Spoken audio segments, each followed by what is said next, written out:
Good morning students. आज हम लोग एडवांस सी प्रोग्रामिंग की फाइल हैंडलिंग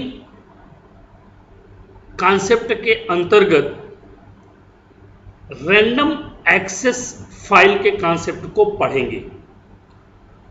मीन्स सबसे पहले तो हमको ये पता होना चाहिए कि रैंडम एक्सेस है क्या। अभी तक हम लोग जो फाइल हैंडलिंग पढ़ते थे तो हम लोग टेक्स्ट फाइल के साथ डील कर रहे थे, जहां पर हमें सीक्वेंशियल वे में पूरे डेटा को एक्सेस करना होता था। आज से हम क्या करेंगे, हम हमारी फाइल के डेटा को रैंडम एक्सेस करेंगे। रैंडम एक्सेस का मतलब क्या होता है, हम कहीं से भी किसी भी डेटा को एक्सेस कर सकते हैं। जैसे मेरे पास 50 रिकॉर्ड है मेरी फाइल में, अभी मेरे को सीक्वेंशियल वे पे अगर एक्सेस करना होता तो 1 से लेकर 50 तक मुझे प्रत्येक रिकॉर्ड को एक्सेस करना पड़ता। लेकिन अगर मान लीजिए मेरे को 30 टू 45 मतलब ओनली 10 रिकॉर्ड चाहिए, सॉरी 15 रिकॉर्ड चाहिए, 30 टू 45, तो इन 14 रिकॉर्ड को एक्सेस करने की मेरे पास ऐसे अभी कोई सुविधा नहीं थी। उस कॉन्सेप्ट को हम अब रैंडम एक्सेस के थ्रू पढ़ेंगे। मीन्स रैंडम एक्सेस हमको बताएगा कि किस तरह से हम इसकी प्रोग्रामिंग को कर सकते हैं। तो देखिए रैंडम एक्सेस क्या होता है। Sometime it is required to access only a particular part of the file rather than the complete files। Means कभी कभी मैंने बताया ना, कभी कभी हमको आवश्यकता होती है कि हम पूरी फाइल के कॉन्सेप्ट को नहीं एक्सेस करना चाहते, हमें किसी एक स्पेसिफिक पार्ट को एक्सेस करना है। Random access means you can move to any part of a file and read और write data from it without having to read through the entire file. Means हम इसमें डेटा को read और right दोनों काम कर सकते हैं। जैसे हम लोग टेक्स्ट फाइल के साथ करते थे ना, उसी तरह से हम इस फाइल के साथ भी कर सकते हैं। लेकिन शर्त ये है कि उसमें हमें क्या होता है, एक सीक्वेंस वे में डेटा को रीड राइट करना पड़ता था, और इसमें हम क्या कर सकते हैं, रैंडमली कहीं से भी जहां पर मेरे को आवश्यकता होगी वहां पर मैं डेटा को रीड राइट कर सकता हूं। We can access the data stored in the file in 2 ways. मतलब हम डेटा को स्टोर करने के हमारे पास कितने तरीके हैं, 2 तरीके हैं। पहला है सीक्वेंशियल एक्सेस और दूसरा है रैंडमली एक्सेस। तो सीक्वेंशियली एक्सेस, अगर याद हो आप लोगों को टेक्स्ट फाइल, मैंने सीक्वेंशियल एक्सेस तो आपको पढ़ा चुका हूं। आज हम लोग क्या पढ़ेंगे, randomly access. If we want to access the 44th record then first 43 records read sequentially to reach 44 record. मतलब अगर मेरी फाइल में से मुझे 44 नंबर्स का रिकॉर्ड एक्सेस करना है, तो अगर सिक्वेंसली वे पे देखें तो मुझे क्या करना पड़ेगा, पहले 1 to 43 रिकॉर्ड एक्सेस करने पड़ेंगे, तब जाके मैं 44 के पास पहुंच पाऊंगा। वो कहलाता है हमारा सिक्वेंशियल वे। लेकिन in random access data can be acted and process directly. Means लेकिन अगर मैं इसी को रैंडमली एक्सेस के थ्रू करूंगा तो मुझे 1 to 43 रिकॉर्ड्स को क्या करना पड़ेगा, पास कर दूंगा, और डायरेक्ट मैं कहां पहुंच जाऊंगा, 44 रिकॉर्ड को एक्सेस करने के लिए मैं एलिजिबल हूं। There is no need to reach each record sequence. मुझे इसमें प्रत्येक रिकॉर्ड के पास जाने की आवश्यकता नहीं पड़ेगी। If we want to access a particular record, random access take less time than the sequential access। और इसमें दूसरी चीज और, अब आप बताइए 44 नंबर का रिकॉर्ड आपको एक्सेस करना है, तो उसके पहले 1 to 43 आपको रिकॉर्ड एक्सेस करना पड़ेगा, तो मोर मच टाइम आपको लगेगा। लेकिन उसी चीज को अगर मैं 44 नंबर के रिकॉर्ड पर एक्सेस करूं तो मुझे 1 to 43 का जो टाइम लगना था वो मेरे लिए क्या हो जाएगा, लेस हो जाएगा। मीन्स जो रैंडमली एक्सेस है वो सीक्वेंशियल एक्सेस के बिहाफ पर ज्यादा फास्ट वर्क करती है। C supports 3 function for random access file processing. जैसे टेक्स्ट फाइल को कई फंक्शन सपोर्ट करते थे, उसी तरह से रैंडम एक्सेस फाइल के कॉन्सेप्ट को पढ़ने के लिए हमें 3 टाइप्स के फंक्शंस हैं। First one fseek function, second ftel function and third rewind function। 3 प्रकार के फंक्शन है, fseek फंक्शन, ftel फंक्शन और रिवाइंड फंक्शन।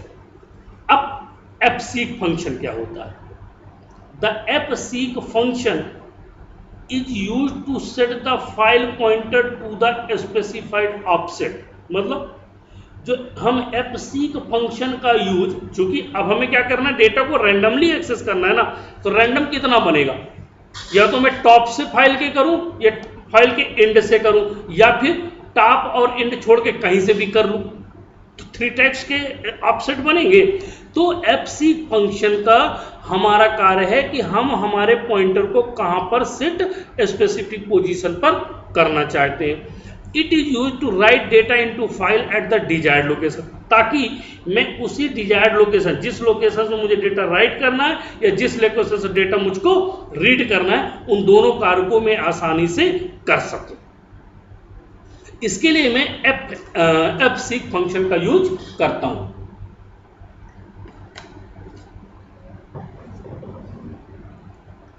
सिंटैक्स देखिए fseek फंक्शन का। fseek फाइल fp मतलब file pointer, long int offset and int origin.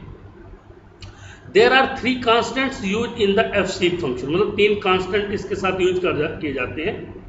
पहला है file pointer, वो आप जानते हैं फाइल पॉइंटर क्या होता है। फाइल पॉइंटर का मतलब जिसके द्वारा फाइल को आप रीड और राइट करेंगे।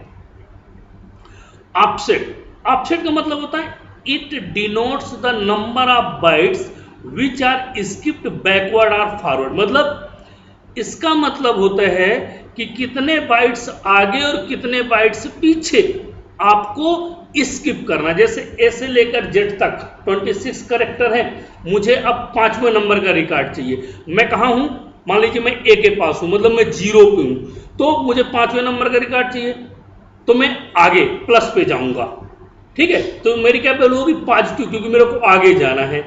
और अगर मैं इसके बाद मैंने डी या डीई के बाद मैं मान लीजिए बी में आना चाहता हूं, तो मुझे पीछे आना है, तो मैं क्या करूंगा, उसके लिए माइनस लिखूंगा, -3। अगर मैं 5 पे हूं तो -3, तो 2 में मैं पहुंच जाऊंगा। तो बैकवर्ड और फॉरवर्ड पोजीशन स्पेसिफाइड द। अब आपके दिमाग में एक बात आएगी कि सर हमको पता कैसे चलेगा कि हमारा जो पॉइंटर है वो है कहां पर। तो इसके लिए इंट ओरिजिन, मैंने अभी पीछे बताया ना, इंट 3 प्रकार के ओरिजिन होते हैं, ठीक है। सीक सेट, सीकर और सीक इन, ये भी आगे मैं डिस्कस करने वाला हूं। तो इस तरह से हम उसके हिसाब से जो ओरिजिन सेट होगा, ये लिखा भी है देखिए, forward from the position third argument. Third argument मतलब ओरिजिन के द्वारा जो भी है वो जिस पोजीशन में उसके पीछे आना है या उससे आगे जाना है, ये डिपेंड करता है हमारे ओरिजिन पे।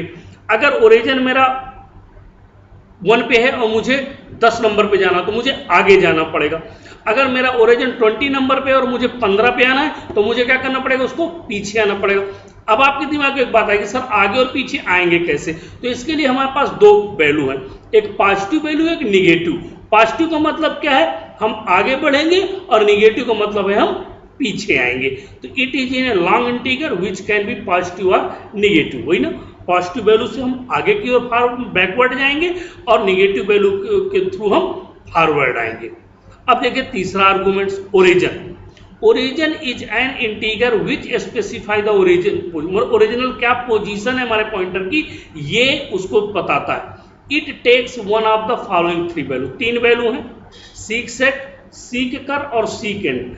लेकिन हम इसको इस तरह से भी लिख सकते हैं 0, 1 और 2। मतलब अगर मैं सीक सेट नहीं लिखना चाहता हूं तो मैं क्या लिख दूं उसकी जगह 0। यदि मैं सीक कर नहीं लिखना चाहता हूं तो 1।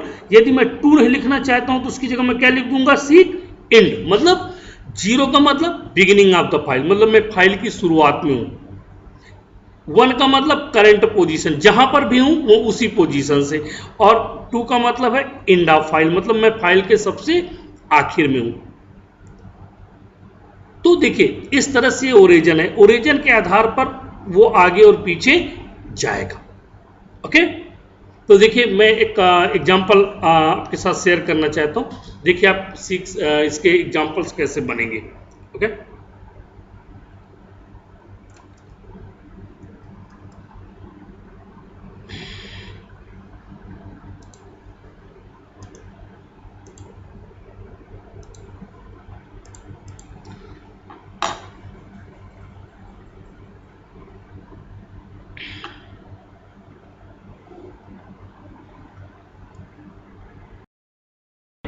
उस एडिटर को ओपन करके हम सबसे पहले एफसीक के कॉन्सेप्ट को देखेंगे कि आखिरकार एफसीक काम कैसे करता है। ठीक है, तो ये देखिए एफसीक का एक एग्जांपल आपके सामने आ रहा है। Write a C program to demonstrate the concept of fseek function. मतलब एफसीक फंक्शन, ये दोनों हेडर फाइल हैं, आप सबको मालूम है।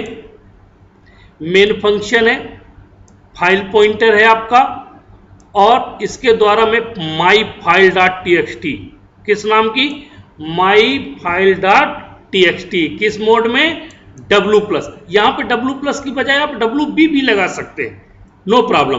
तो यहां पर हम इसको राइट मोड में, दिस इज ऋषभ सेन, मैंने एक मैसेज डाला किसके ऊपर, माई फाइल डॉट, यहां पर गौर से सुनिएगा मेरी बातों को, माई फाइल डॉट टीएक्सटी के ऊपर मैंने लिखा दिस इज ऋषभ सेन, किसके थ्रू, फाइल पॉइंटर के द्वारा। ओके, फिर देखिए तो हमारी फाइल में क्या लिख गया, this is Rishabh Sen. Okay, अब एफसीक, जैसा कि फाइल पॉइंटर, सेवंथ मतलब प्लस में है तो कहां जाएगा, आगे की ओर, अगर माइनस होता तो कहां आता, पीछे की ओर। सीक सेट का मतलब जिस पोजीशन पर है वो उसी से आगे की ओर। तो क्या वहां पे लिख क्या दे, शिवांगी सेन, क्या लिख दे, शिवांगी सेन, और किसके द्वारा, फाइल पॉइंटर के द्वारा। मैसेज, जैसा कि मैं आप पहले बता चुका हूं कि मेरी आदत है मैसेज को प्रिंट कराने की। अब देखिए मैं इस प्रोग्राम को रन करता हूं, तो अब आप समझिएगा यहां पर मेरी फाइल में माई फाइल डॉट टीएक्सटी में this is a Rishabh Sen, लेकिन वो सेवंथ के बाद चेंज करा रहा है, 1 2 3 4 5 6 7 के बाद एक और करते हैं, 8 करते हैं, चुप, ताकि वो स्पेस ले ले, 8 और सीक सेट, वहां पर क्या लिख दे, शिवांगी, ऋषभ सेन की जगह शिवांगी से। माई फाइल डॉट टीएक्सटी मैं आपको दिखाऊंगा भी क्या वो कर रहा है। Control F9, data successfully change, मतलब मैंने चेंज किया। ठीक है, अब देखिए मैं आपको दिखाऊं, मेरे डेटा को चेंज कर रहा है ये टीसी बिन, माई फाइल अपन ने बनाया ना, माई फाइल,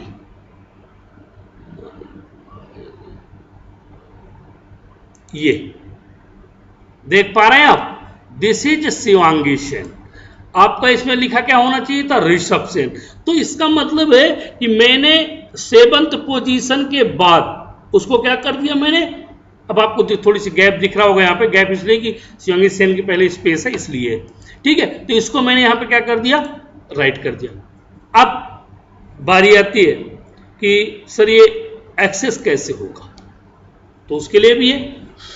तो देखिए हम किस तरह से इसको एक्सेस करेंगे। तो अपन क्या करेंगे, इसको रीड के लिए एक ऑप्शन है वो अपन यूज करेंगे। ठीक है, तो हमने जो बनाया है माई फाइल डॉट टीएक्सटी जो बनाया था उसको R+ मोड, मतलब अब हम क्या कर रहे हैं, रीड मोड में कर रहे हैं। C equals to F get C F P if F U, कब तक, जब तक कि उसको फाइल एंड ऑफ फाइल ना मिल जाए, उसका तो ब्रेक कर दे और उनको क्या कर दे, प्रिंट कर दे। तो देखिए किस तरह से ये प्रोग्राम हमारा रन करेगा, means read data from file using FC. पर देखिए इसका कोई ऐसा नहीं कि रीडिंग का कोई एफसी फंक्शन का रीडिंग आता है, चूंकि मैंने आपको चेंज किया, मैंने फाइल तो दिखा दिया, लेकिन अब आप कैसे मानेंगे प्रोग्राम के थ्रू, सर वो तो आप चेंज, आप हो सकता है आप वीडियो बनाते हुए उसको स्टेप को स्किप करके और आपने वहां पे शिवांगी सेन लिख के हमको दिखा दिया, अब कैसे मानेंगे। तो अब चूंकि प्रोग्राम के थ्रू तो मैं नहीं चेंज कर सकता, ठीक है, तो मैं यहां पर इसको रन करके, मैं यहां पर क्या करके, अभी मैं अगर आप होगा तो मैं इसको दूसरी तरह से चेंज करके भी दिखा सकता हूं। तो देखिए कंट्रोल F9 मैंने किया, ये देखिए चूंकि डेटा सक्सेसफुल चेंज, पिछला मैसेज में भी वो लगा देता हूँ, this is the Shivangi Sen, एक तो CR यहाँ लगा दे तो वो भी हमारा कॉन्सेप्ट क्लियर हो जाएगा। ओके, ये लीजिए कंट्रोल F9, ठीक है। अभी देखिए दिस इज शिवांग। अब आपके दिमाग में आ रहा होगा कि सर हम कैसे मान लें, आप तो वहां गए थे, हो सकता है आप स्किप कर दियो। तो एक काम करते हैं ना, इसी प्रोग्राम को पहले दोबारा रन करते हैं, मैं वैल्यू चेंज करता हूं। ठीक है। अब जब वैल्यू चेंज कर दूंगा तो शायद, अब देखिए यहाँ पे शिवांगी लिखा था, मैं यहां पर मेरा नाम लिखता हूं। ठीक है, ये तो आप देख पा रहे होंगे, मैं जो जैसा भी कर रहा हूं, ये लीजिए, ये मेरा नाम लिख गया। अब मैं इसको सीधे रन कर रहा हूं, मैं कहीं नहीं जा रहा हूं, डेटा सक्सेसफुली चेंज का मैसेज आ गया है। अब मैं इसी को रीडिंग को एक्सेस कर रहा हूं यहीं से, आप देख पा रहे होंगे, और ये आपको यहीं पे डायरेक्ट में रन कर दिया है। ये लीजिए आ गया, this is the Roshan Sen. Okay, तो ये इस तरह से हम डेटा को fseek फंक्शन के द्वारा एक्सेस कर सकते हैं। ठीक है। नेक्स्ट एक प्रोग्राम और fseek का देखते हैं। अगर आप लोगों को याद हो, लास्ट वीडियो में मैंने एक प्रोग्राम आपको दिखाया था और आपको बोला भी था कि आप लोग इसको एक्सेस करके 3 रिकॉर्ड fread और fwrite फंक्शन के द्वारा, मैंने name, user name, roll number, name और उसके मार्क्स, ये तीनों इंटर कराए थे। तो आज मैं क्या करना चाहता हूं, fseek फंक्शन के द्वारा उसी को मैं रीड करना चाहता हूं, उसी डेटा को मैं रीड करना चाहता हूं। तो देखिए एक प्रोग्राम है आपके सामने, यही प्रोग्राम अगर याद हो fread फंक्शन का, struct student int roll number char name और फ्लोट मार्क्स। कल मैंने स्टूडेंट का रिकॉर्ड इंसर्ट कराया था, 3 रिकॉर्ड मैंने कल इंसर्ट कराए थे। आई थिंक मेरे नाम से था, रोशन सेन, ऋषभ सेन और शिवांगी सेन, तीनों के नाम से था। तो यहां पर देखिए मैंने क्या कर रखा है कि फाइल पॉइंटर कैर ch इंट ऑफसेट जो वैल्यू होगी, स्ट्रक्ट स्टूडेंट stu स्ट्रक्चर का जो यहां पर ऑब्जेक्ट क्रिएट किया अपन ने, CLR स्क्रीन को क्लियर करने के लिए student.txt, आप कल शायद मैंने डेट नाम से बनाया था, तो आप यहाँ पे डेट या जो भी बना दे आप कर सकते हैं। If fp equal to null, यदि फाइल इसको नहीं मिलेगी तो मैसेज ये क्या प्रोवाइड करे, can not open file are file does not exist, मतलब मैं फाइल को ओपन करने में समर्थ नहीं हूं और ना ये फाइल इस टाइप की है।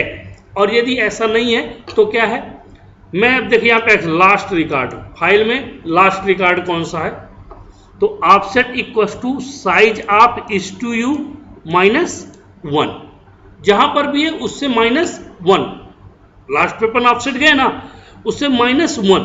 ठीक है, तो last record fseek fp offset जो वैल्यू है सीक इंड से -1, मतलब पीछे की ओर, और stu साइज ऑफ स्टूडेंट, ये तो आपने कल देखा था, इसको अपन समझ भी चुके हैं। फिर दूसरा record, first record in file, तो क्या हो, fp0 मतलब बिगिनिंग में हमारा पॉइंटर चला जाए, एंड द सीक सेट। ठीक है, 0 से उसको एक्सेस करें, उस रिकॉर्ड को एक्सेस कर ले। फिर इसी तरह से सेकंड रिकॉर्ड fp0 सीक कर, लेकिन 1 आगे की ओर, +1 है ना तो आगे की ओर। इस तरह से देखिए, सबसे पहले आखिरी रिकॉर्ड, फिर पहला रिकॉर्ड और फिर दूसरा रिकॉर्ड। देखिए आप लोग इस प्रोग्राम को,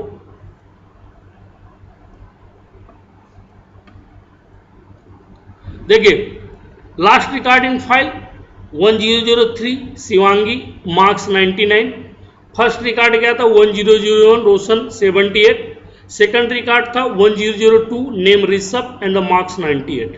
तो आप देखिए मैं किसी भी सीक्वेंस में रिकॉर्ड को एक्सेस, जबकि सीक्वेंशियल में मैं इसी प्रोग्राम को कल मैंने एक्सेस कराया था, तो ये पॉसिबल नहीं था कि मैं पहले सेकंड एक्सेस फिर मैं थर्ड एक्सेस करूं फिर फर्स्ट, वो तो मुझे पहला फर्स्ट फिर सेकंड फिर थर्ड। तो मेरे कहने का मतलब ये कि हम जो सीक का कॉन्सेप्ट पढ़ रहे हैं, fseek function, that is the desired concept of the random access memory. Okay, तो इस तरह से हम इसको देख सकते हैं कि किस तरह से इनको एक्सेस किया जा सकता है। तो अब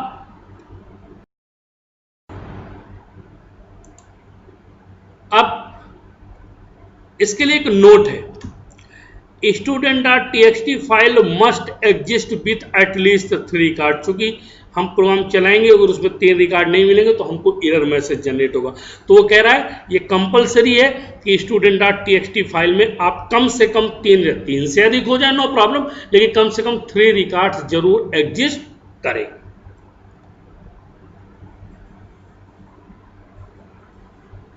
तो धन्यवाद, आज के लिए इतना ही काफ़ी है। नेक्स्ट वीडियो जो भी आएगा उसमें हम लोग एफटेल और रिवाइंड फंक्शंस को पढ़ेंगे। और मैं आप लोगों से फिर से रिक्वेस्ट, अब तो रिक्वेस्ट करना पड़ेगा आप लोगों से कि कम से कम क्लास को, वीडियो को देखें, लाइक करें, कमेंट्स करें और पढ़ें, क्योंकि जब तक आप समझेंगे नहीं तो हम आपकी कोई मदद नहीं कर सकते हैं। Thank you.